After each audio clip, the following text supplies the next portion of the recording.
Hello दोस्तों, कैसे हैं आप? हमारी आज की कहानी है नई शुरुआत। अगर ये कहानी आपको पसंद आए तो प्लीज़ इस वीडियो को लाइक शेयर और मेरे चैनल को सब्सक्राइब जरूर करिएगा। रोशनी एक मिडिल क्लास फैमिली से है। रोशनी घर में सबसे बड़ी है और वो तीन भाई बहन हैं। भाई सबसे छोटा है। रोशनी पढ़ने में अच्छी थी। घर वालों की इतनी सक्षम ना होने के बावजूद भी रोशनी ने कोचिंग लेकर अपनी एमएससी की पढ़ाई जारी रखी है। सभी रिश्तेदारों ने रोशनी और घर वालों को टोका था कि ज़्यादा पढ़ी लिखी लड़की हो तो भी हमारी कास्ट में शादी में प्रॉब्लम होती है, इसलिए लड़की को ज़्यादा पढ़ाओ मत। हम मिडिल क्लास फैमिली में भी ऐसा ही होता है, सब कुछ शादी के लिए ही होता है, हर लड़की की तरह। रोशनी की भी यही ख्वाहिश है कि उसे एक ऐसा पति मिले जो उसे समझे। समाज और रिश्तेदारों की वजह से अब रोशनी के घर वाले भी उसकी शादी की जल्दी करने लगे। शादी के लिए कई रिश्ते भी आए, लेकिन शादी के लिए जब कुंडली मिलाई गई तभी घर वालों को पता चला कि रोशनी की कुंडली में कुछ दोष है, जिसके कारण कहीं भी बात नहीं बन पा रही थी। बस इसी बात से रिश्तेदारों को और बातें बनाने का मौका मिल गया था। कई रिश्ते केवल इसी वजह से नहीं हो पाए। लेकिन कुछ ही समय बाद रोशनी की कुंडली मिली आलोक से। आलोक ज़्यादा पढ़ा लिखा नहीं था। आलोक की एक कपड़े की दुकान थी जिससे उनका गुजारा चल जाता था। जिस तरह का लड़का रोशनी अपने लिए चाहती थी, आलोक वैसा तो नहीं था, लेकिन आलोक और रोशनी की कुंडली मिल गई थी। रोशनी के पिता ने जब रोशनी को आलोक की तस्वीर दिखाई तो रोशनी को लड़का देखने में अच्छा ही लग रहा था, लेकिन रोशनी का मन नहीं मान रहा था। इसलिए पिता ने जब पूछा कि क्या करें बता, तो रोशनी ने कहा कि मुझे नहीं करना।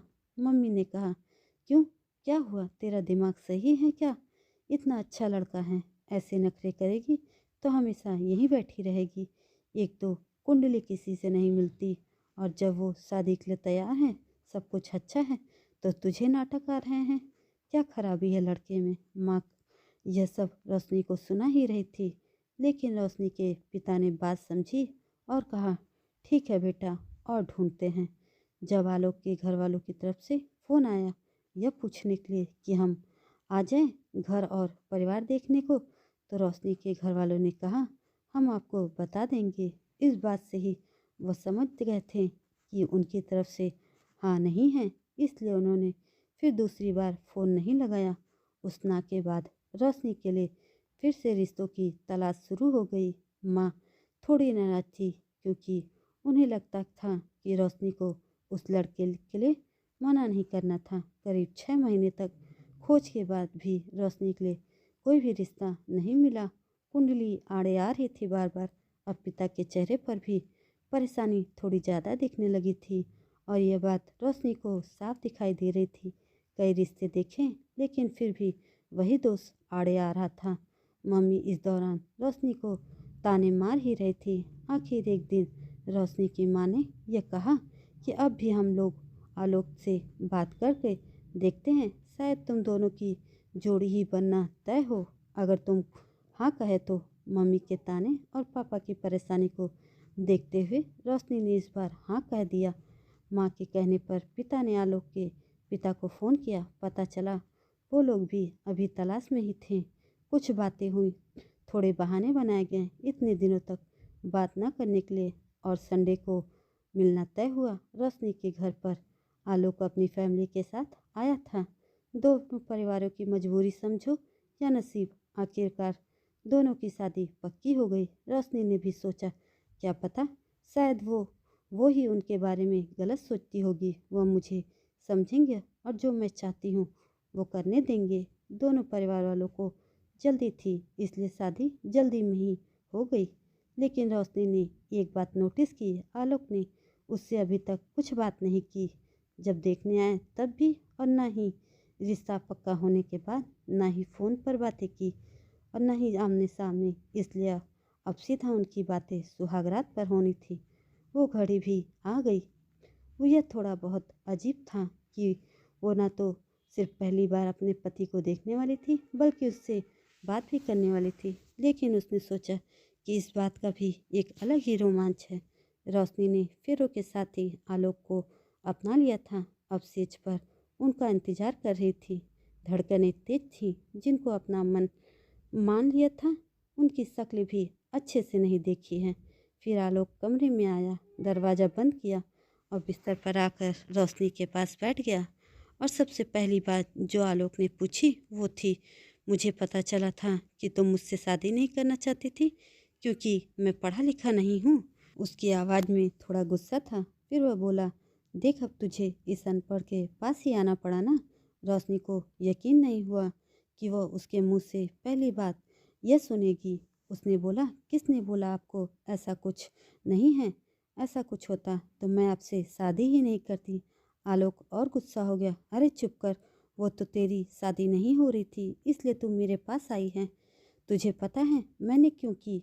तुझे सबक सिखाने के लिए।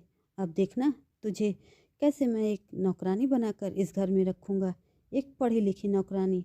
और सुहागरात तो दूर की बात है, मैं तुझे छूऊंगा भी नहीं। किसी भी लड़की के लिए पहली रात अपने पति से यह सब सुनना बहुत ज़्यादा परेशान करने वाली बात होगी। और रोशनी को इस बात ने बहुत परेशान भी किया। 1 मिनट में उसे लगा, क्या उसने कोई गलती कर दी शादी करके? उसकी आंखों से आंसू झरने लगे।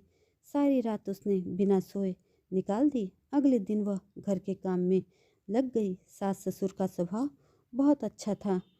काम करते करते उसके दिमाग में आलोक की कही बातें भी चल रही थी। रात में फिर आलोक कमरे में आया। रोशनी कुछ काम कर रही थी। आलोक फ़ोन पर अपने दोस्त से बात कर रहा था। कह रहा था, देखो मैं इसका घमंड ठिकाने पर लगा दूंगा और भी न जाने क्या क्या। रोशनी के तो शादी और पति के अरमान पर जैसे पानी फिर गया। रोशनी का जी तो चाह रहा था वह अभी घर जाए, लेकिन फिर उसके अपने घर वालों की परेशानी का ख्याल आया। फिर कुछ देर चुप रहने के बाद उसने सोचा, वो जो चाहे उन्हें करने देती हूँ, लेकिन मैं अपना काम करती रहूँगी। तब से वो सिर्फ अपना काम करने लगी क्योंकि उसके पास कुछ और चारा भी नहीं था। वह अपने घर भी नहीं जा सकती थी। कहीं ना कहीं वह यह समझ गई थी कि आलोक उसे दुखी करना चाहता है।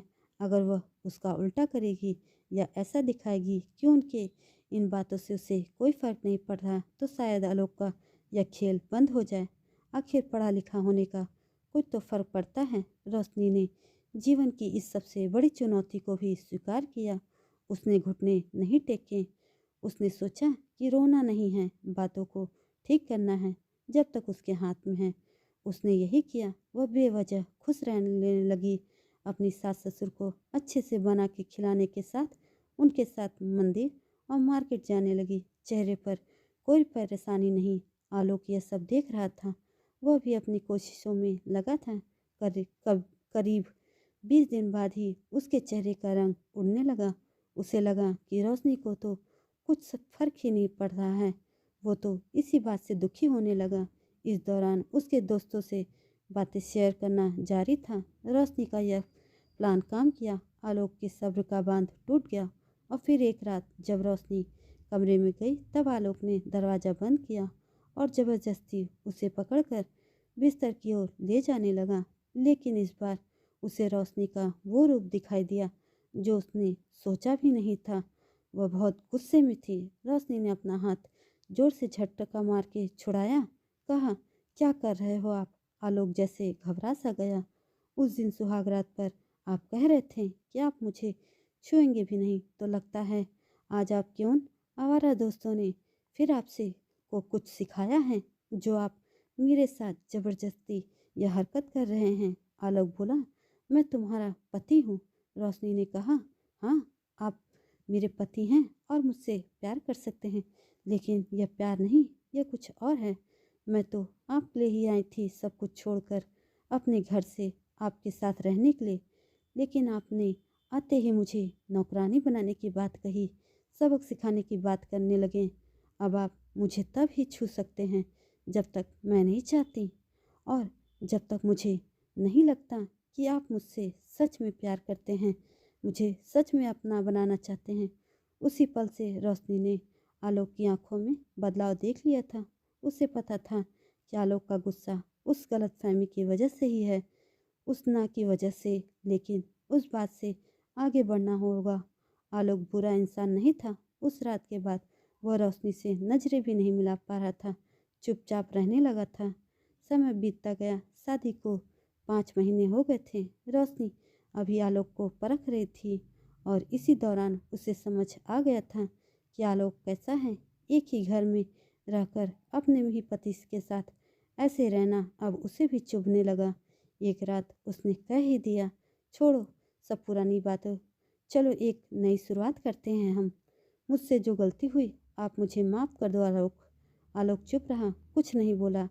आखिर रोशनी ने इतने दिनों तक उसे दूर रखा था। रोशनी ने फिर एक बार बोला, इस बार थोड़ा ज़्यादा प्यार से, अरे छोड़ो, इधर एक बार देख तो लो। जो हुआ सो हुआ। इस बार आलोक पिघला और मुड़ा और रोशनी की आंखों में देखकर जैसे उसका गुस्सा पता नहीं कहाँ गया। बोला, तुम मुझे माफ़ कर पाओगी? रोशनी ने बोला, हाँ, मैंने कर दिया आपको माफ़।